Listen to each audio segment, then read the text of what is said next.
Greetings, everyone. How are we doing? We're good, yeah? Okay, good. So this is a poem called Roots, and it's a tribute to Malcolm X. There is power in a people who know their names, who can trace their lineage back all the way to the place of their original race, who know themselves and can proudly say, I know from where I came. Now I can finally say I'm at peace with the way my heritage was displaced. We were given new names so that forever we be changed. Broken, disunited, and known as a Carter or a Dale. This is why they disconnected us from our roots. For helping me to see that, Malcolm, to you I salute. No longer a victim of abuse, I have removed the identity that was left stamped on my breast. I have decided to undress and replace it with an X so that I can refine that treasure chest containing all those gems of knowledge and history which was literally ripped from me to arrest my spirit and strip from me my humanity. I choose to break free from this insanity.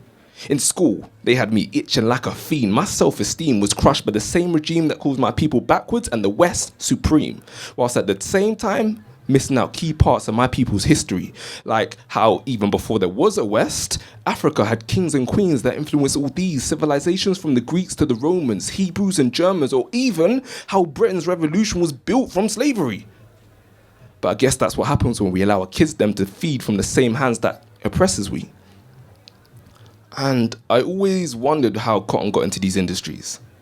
Until the lion tells its tale, the story will always glorify the hunter. I understand my people went through lightning and thunder. How we're still here shows our strength. I gasp and wonder. We are survivors of one of the most violent plunders, but rising like a Viking, I'm fighting for my right and light in a fire, because God knows we need uniting.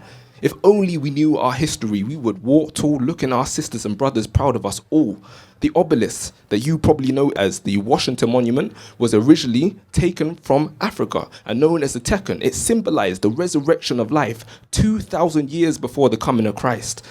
When I learned this, wow, I surprised my mind, died inside, revived my life, re-arrived and jived. When I realized my truth, I was reborn. Now tears form streams as they fall from my eyes as I see my people blinded to our truth. One look at our youth and it becomes clear we are trees that have lost our roots.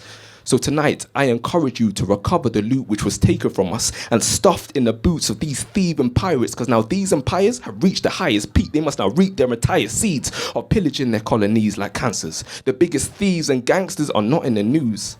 Oh, no, no, no, no. They are reserved in the rooms and offices of museums, Robin Hoods in reverse, conserving so many of our articles. You would have thought it was farcical how far these tools would go to keep us from re-reaching our cardinal. Black Madonnas, Banyan bronzes to Sphinx noses. We are powerful. We just don't know it. Read. Know your history. Wake up and rise. Remove the sleep from your eyes. Sleeping is for the night. This is the hour to decide where our future will lie. We have to ask ourselves, what will we be? A generation of revolutionaries like Malcolm X, or the generation that's stuck on our beds? And I leave it there. Thank you very much.